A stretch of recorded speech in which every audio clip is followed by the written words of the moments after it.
Hello, and welcome to our channel. Here you find amazing content about the top-notch review and recap of episodes from anime cartoon series and their actual action scenes and more. Today we are going to speculate the episode of My Isekai I gained the second character class and became the strongest sage in the world. It's all about the recap and review of top-rated anime series that are loved by the audience. Today we are going to recap Buddy Daddy Episode 2. The second episode of Buddy Daddies felt repetitive, with similar jokes and action, but with a different presentation. Although the second part improved towards the end, it won't be important if this episode doesn't take advantage of that progress. Kazukii and Rie are looking for Miri's mother. This might cause problems if she doesn't want to take her daughter back. I hope that the third episode doesn't have the same problems as the second one when we meet Miri's mother. The episode starts with Rie getting awakened from a scary dream and remembering to eat breakfast. Kazukii tells him that he's going to talk to Kyutaro about Miri's mom while eating cereal. Rie wonders if he can truly let go of Miri after seeing how close they have become.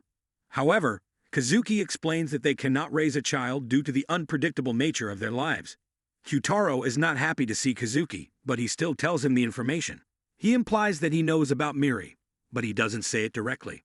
When Kazukii and Rie were at the park, they talked about their past as kids and also talked about Miri. Kazukii didn't meet his parents, which influenced his life choices. On the other hand, Rie doesn't get along well with him. Kazukii is worried that others might hear Miri calling him Papa, so he asks her not to say it in public. While watching Rie purchase a snack for Miri, Kazukii feels sad and believes that he may not be suitable for being a father. His previous instructions to Miri cause a problem for him when a police officer comes to Miri while she is on the swing.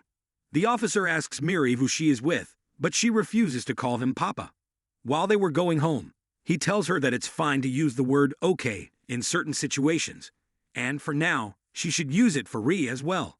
Miri doesn't want to sleep by herself, so she looks for Rie. She finds Rie sleeping in the bathtub. He says he sleeps there to protect himself from surprise attacks, and Miri insists on joining him, so she doesn't have to be scared by herself. She tries making Rie smile, but he explains that he wasn't raised to do so. Eventually, she falls asleep in the tub. The day after, Kazukii and Rie take Miri back to her mom in a car. Once more, Rie asks if he is certain, and Kazukii assures him that this is the correct action to take. However, when they arrive in the right city, Kazukii goes to visit the mother's workplace before Rie and Miri, while they stay alone in the car. He sees her practicing in a club, and when he goes to ask about Miri, they're both attacked by her boyfriend/bar manager. Kazukii quickly gains control, making the man leave the bar. Miri's mother gets mad, but she still wants to help heal the cut on Kazuki's face. Miri makes Rie come with her to a park close by and makes him play with her. He wonders why she keeps calling Kazukii Papa instead of her biological dad. She explains that a Papa is someone who helps you when you're in trouble. This makes Rie remember his own father, who used to harshly train him and liked to be called boss. As he wakes up, Rie realizes that he can't see Miri anymore. He says he wasn't raised like that until she finally falls asleep in the bathtub. At the bar, Kazukii talks about Miri, which makes Miri's mother think that he has come here for her biological father. He says he brought Miri in, but her mother says it doesn't matter because they are no longer connected or important to each other. As Kazukii gets more and more upset, Miri's mother tells him that she didn't want to have a baby and someone treated her badly when she got pregnant with Miri. She says that she really didn't like her daughter's nice personality, which made Rie scold her more. But she just laughs at him because he doesn't get it. She says she never wanted to have a family, even though he tries to persuade her that being a parent and making sacrifices can bring happiness. Those who have high ideals often bring the most trouble to their families, she tells him, causing Kazukii to remember a terrible explosion. As she becomes more angry, Kazukii walks away after placing his contact information on the table. Rie is looking for Miri. Eventually, Rie sees Miri talking to some police officers who believe she is lost. He crouches near a tree, ready to let them capture her, when she shouts for her father to rescue her.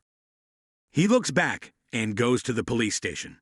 He tells them who he is, which makes Miri very happy as she hugs him. While they were heading back to the car, they run into Kazukii. Miri happily runs to him and tells him about her fun day playing with Papa Rie.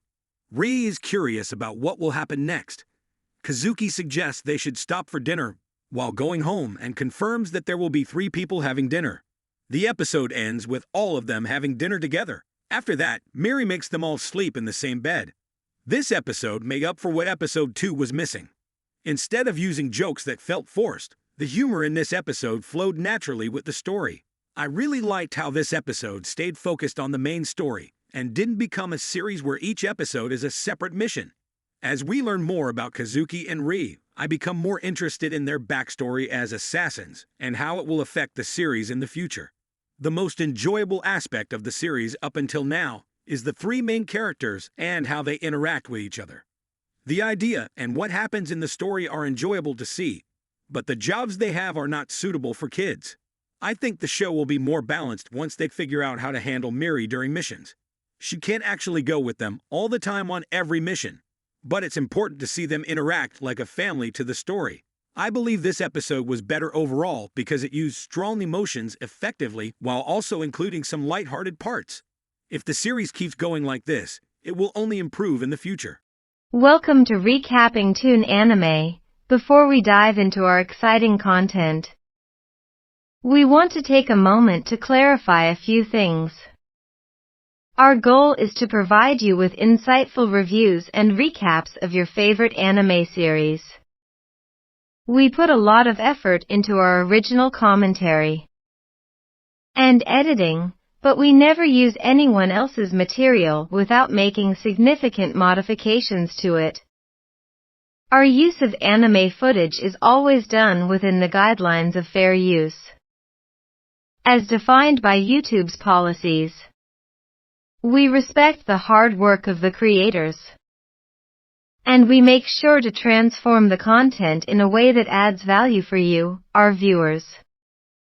It means we modify, edit, and provide commentary to offer you a fresh perspective and a unique take on the series.